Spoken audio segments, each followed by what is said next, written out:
क्या होगा अगर एक इंसान पार्टिकल एक्सेलरेटर में गिर जाए तो? ये है एनाटोली बुगोर्स्की, एक रशियन पार्टिकल फिजिसिस्ट जो जब 13 जुलाई 1978 में रूस के U-70 सिंक्रोट्रॉन पार्टिकल एक्सेलरेटर पर काम कर रहे थे ना, तब वो गलती से एक्सेलरेटर के अंदर लाइट स्पीड से ट्रेवल कर रही हाईली एनर्जेटिक प्रोटॉन बीम के बीच में आ गए, जिसके कारण कुछ मिलीसेकंड के अंदर ही ये बीम उनके स्किन, स्कल और दिमाग के मेजॉरिटी पार्ट से होते हुए पार हो गई। एक ऐसी बीम जिसमें हर प्रोटॉन के अंदर individually 76 billion electron volt energy मौजूद थी। इन शॉर्ट कहूं तो एनाटोली से पृथ्वी और ब्रह्मांड की कुछ सबसे शक्तिशाली एनर्जी बीम टकराई थी। इस तरह के पार्टिकल एक्सेलरेटर वैज्ञानिक यूनिवर्स की अनसॉल्व्ड मिस्ट्रीज को सॉल्व करने के लिए प्रयोग करते हैं, जहां लाइट स्पीड से ट्रैवल कर रहे इन एनर्जेटिक बीम फोटॉन्स को आपस में टकराया जाता है। लेकिन ये इतिहास में पहली बार था जब ये बीम किसी इंसान के अंदर से पार हुई थी। और आखिर पार्टिकल एक्सेलरेटर बीम से टकराने के बाद एनाटोली का क्या हुआ? तो हेलो गाइस, मैं हूं कौशिक और चलिए शुरू करते हैं एक और नए एपिसोड को। साल 1978 अमेरिका और यूएसएसआर यानी कि रशिया के बीच कोल्ड वॉर अपने चरम पर थी। दोनों ही देश दुनिया में एक दूसरे को सुपर पावर साबित करने के लिए विज्ञान जगत में लगातार कई ब्रेक थ्रूज कर रहे थे, और ऐसा ही एक ब्रेक थ्रू था U-70 सिंक्रोट्रॉन, यूएसएसआर द्वारा बनाया गया पार्टिकल एक्सेलरेटर, जो उस समय दुनिया के कुछ सबसे बड़े एक्सेलरेटर में से एक था। अब जहां यूएसएसआर के वैज्ञानिक 1.5 किलोमीटर की वैक्यूम ट्यूब में बिलियंस ऑफ प्रोटॉन्स को ऑलमोस्ट लाइट स्पीड पर एक्सेलरेट करके आपस में कोलाइड करते थे, जिन एक्सेलरेशन के दौरान इनमें इतनी ज्यादा एनर्जी डाली जाती है कि हर एक प्रोटॉन में individually 76 billion electron volt energy होता है, जिनका कोलिजन यूनिवर्स की अनसॉल्व्ड मिस्ट्रीज, हिडन सब एटॉमिक पार्टिकल्स और क्वांटम दुनिया के वियर्ड रूल्स को समझने में मदद करती है। और इससे हम लगातार कई नई मिस्ट्रीज को सॉल्व कर रहे हैं। नाउ जस्ट इमेजिन, ये हम साल 1930 से कर रहे हैं। पार्टिकल एक्सेलरेटर इंजीनियरिंग और साइंटिफिक ब्रेक थ्रू का एक परफेक्ट एग्जाम्पल था। इंसानों ने कुछ ऐसा बना लिया था जो अब हमें बिग बैंग से लेकर मल्टीवर्स और हमारी इस रियलिटी को जोड़कर रखने वाले सब एटॉमिक पार्टिकल्स के बारे में कई हिडन मिस्ट्रीज का जवाब दे रहा था। पार्टिकल एक्सेलरेटर कितनी बड़ी साइंटिफिक अचीवमेंट थी, इसका अंदाजा आप इसी बात से लगा सकते हैं कि इसमें प्रयोग होने वाले सुपर कंडक्टिंग वायर करीब 1.6 बिलियन किलोमीटर के होते हैं। वैसे अगर ये नंबर आपको छोटा लग रहा है तो मैं यहाँ पर आपको बता दूं कि ये डिस्टेंस इतनी बड़ी है ना कि आप इससे पृथ्वी से सूरज के अराउंड पूरे ऑर्बिट को कवर कर सकते हैं, जिसे पृथ्वी को पूरा करने में पूरा का पूरा 1 साल लग जाता है। पर उस समय तक दुनिया को यह अंदाजा भी नहीं था कि यूएसएसआर के इस U-70 एक्सेलरेटर का नाम केवल साइंटिफिक डिस्कवरीज के लिए नहीं, बल्कि दुनिया के एक ऐसे भयानक इंसिडेंट के कारण इतिहास में लिखा जाने वाला था जिसके बारे में इमेजिन कर पाना भी मुश्किल था। 13 जुलाई 1978 सिंक्रोट्रॉन को कंट्रोल करने वाले कंट्रोल रूम में बैठे इंजीनियर ने पार्टिकल एक्सेलरेटर में एक टेक्निकल फॉल्ट पाया। ये टेक्निकल फॉल्ट ज्यादा बड़ा नहीं था, लेकिन एक्सेलरेटर के लगातार अच्छे से काम करते रहने के लिए इसे फिक्स करना बहुत जरूरी था, जिसके लिए कंट्रोल रूम द्वारा पार्टिकल फिजिसिस्ट एनाटोली पेट्रोविक बुगोर्स्की को इन्फॉर्म किया जाता है और एक्सेलरेटर को चेक करने के लिए कहा जाता है। एनाटोली के लिए ये काम रोजमर्रा का काम था, इसलिए वो कंट्रोल रूम से कहते हैं कि 5 मिनट बाद एक्सेलरेटर को बंद कर देना, जिसके बाद मैं चेंबर में जाकर उसे चेक कर लूंगा। अब कंट्रोल रूम उनकी ये बात मान जाता है, लेकिन एनाटोली पेट्रोविक ने शायद टाइम का सही अंदाजा नहीं लगाया और वो 5 मिनट से पहले ही बिल्डिंग में मौजूद एक्सेलरेटर चेंबर की ओर बढ़ने लगे।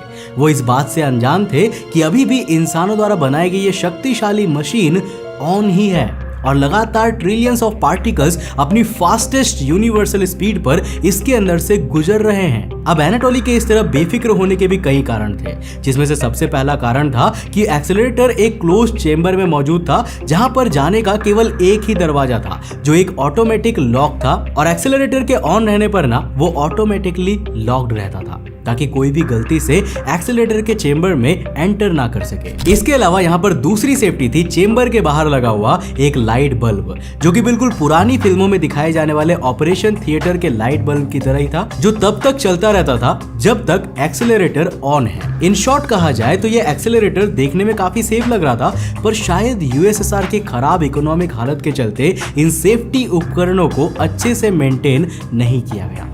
और यहां से शुरू होती है एनाटोली की बुरी किस्मत, क्योंकि जब उन्होंने चेंबर के बाहर मौजूद बल्ब को देखा तो वो बंद था, और जब एनाटोली ने उस ऑटोमेटिक लॉक को खोला तो वो भी ऑलरेडी खुला हुआ था। इन सब को देखते हुए एनाटोली ने यही माना कि एक्सेलरेटर भी बंद है, जिसके चलते वो बेफिक्र होकर एक्सेलरेटर के पास जाकर उसकी ट्यूब्स पर काम करना शुरू कर देता है। पर जब वो ट्यूब के पास मौजूद एक डिटेक्टर के पास से अपना सर गुजारता है ना, तभी उन्हें एक तेज फ्लैश ऑफ लाइट दिखाई देती है।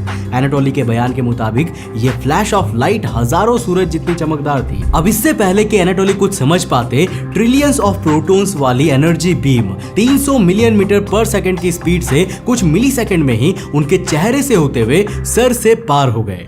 ये घटना कितनी डरावनी और बड़ी थी, आप इसका अंदाजा इसी बात से लगा सकते हैं कि एनाटोली को इन कुछ पलों में पृथ्वी पर अभी तक बिल्ड की गई कुछ सबसे पावरफुल एक्सेलरेटर बीम ने हिट किया था। अब एनाटोली जैसे ही इसे समझ पाए, वो तेजी से इस बीम के रास्ते से हट गए। वो समझ गए थे कि उनके साथ कुछ बहुत बुरा हुआ है, पर वो थोड़ा हैरान भी थे क्योंकि ब्रह्मांड की कुछ सबसे तेज बीम में से एक हिट करने के बावजूद ना अभी भी वो जिंदा थे। वो अपने पैरों पर खड़े थे, यहाँ तक कि उन्हें किसी भी तरह का दर्द तक महसूस नहीं हो रहा था। पर एनाटोली एक वैज्ञानिक थे और ये जानते थे कि ये एक तूफान से पहले की शांति है, क्योंकि अब उनका जीवन भयानक तरीके से बदलने वाला था। उन्होंने उस दिन इस इंसिडेंट के बारे में किसी को भी कुछ नहीं बताया और चुपचाप अपना काम खत्म करते हुए घर जाकर सो गए। और जब वो सुबह उठे तो उन्हें उसका पहला इफेक्ट देखने को मिला। उनका पूरा सर बुरी तरह से फूलकर सूज चुका था। उन्हें ऐसा लग रहा था कि उनका सर और दिमाग फटने वाला है, जिसको देखते हुए उन्हें तुरंत अस्पताल लेकर जाया गया, जहां एनाटोली ने अपने साथ हुए इंसिडेंट के बारे में डॉक्टर्स को बताया। डॉक्टर्स को भी एनाटोली की बातों पर पहले यकीन नहीं हुआ, क्योंकि उनका भी यही मानना था कि इस तरह की पार्टिकल एक्सेलरेटर बीम से टकराने के बाद इंसान का बच पाना तो नामुमकिन है। पर जब डॉक्टर्स ने उनके सर पर टेस्ट किए तो डॉक्टर्स खुद चौंक गए, क्योंकि एनाटोली के सिर में रेडिएशन के लेवल 2 लाख रॉयंट जेन की थी, जबकि 1000 रेम्स की रेडिएशन मात्र से ही इंसान की तुरंत मौत हो जाती है। लेकिन इससे ऑलमोस्ट 100 टाइम्स ज्यादा एनर्जी वाली बीम के सीधा दिमाग पर हिट करने के बावजूद भी एनाटोली जिंदा थे, जो किसी चमत्कार से कम नहीं था। लेकिन इस चमत्कार के पीछे भी एक विज्ञान ही था।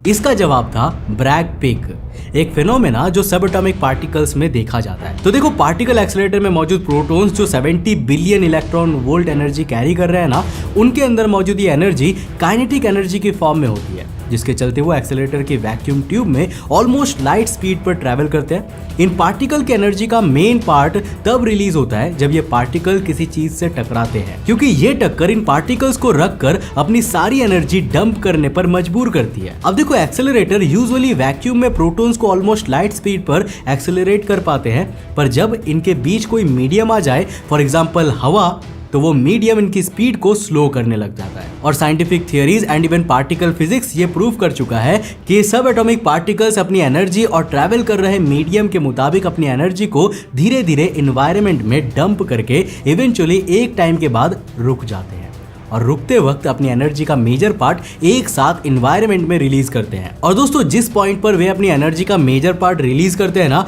उसी को हम उस पार्टिकल का ब्रैग पीक कहते हैं। जबकि किसी मीडियम द्वारा पार्टिकल्स को रोकने की क्षमता को उस मीडियम की स्टॉपिंग पावर कहा जाता है, जो कि जैसा मैंने मेंशन किया 2 फैक्टर्स पर डिपेंड करती है, उस मीडियम पर और पार्टिकल में मौजूद काइनेटिक एनर्जी पर। अब इन्हीं बेसिक प्रिंसिपल्स पर ना हम आज के समय में कैंसर ट्यूमर्स का भी इलाज कर पाते हैं, जहां एक स्मॉल एक्सेलरेटर की मदद से स्मॉल एनर्जी बीम को शरीर से गुजारते हुए डॉक्टर उस ट्यूमर पर फोकस करते हैं, और ये कैलकुलेशन इस तरह से की जाती है कि बीम में मौजूद प्रोटॉन उस ट्यूमर पर जाकर अपनी मोस्टली एनर्जी डंप करे और यहीं पर ब्रैग पीक को अचीव कर सके। डॉक्टर की इसी प्रीसियस कैलकुलेशन के चलते ट्यूमर पर प्रोटॉन अपने एनर्जी का मेजर पार्ट डंप कर देता है, जिससे वो कैंसर टिश्यूज मरने लगते हैं और ट्यूमर की ग्रोथ रुक जाती है। लेकिन इस कैंसर थेरेपी में doctor very low energy beam को यूज करते हैं। इससे ज्यादा पावरफुल एनर्जी बीम से ह्यूमन बॉडी को हिट करने पर इंसान की जान भी जा सकती है, पर इससे कई 100 गुना पार्टिकल एक्सेलरेटर की बीम से हिट करने के बावजूद भी एनाटोली जिंदा कैसे थे?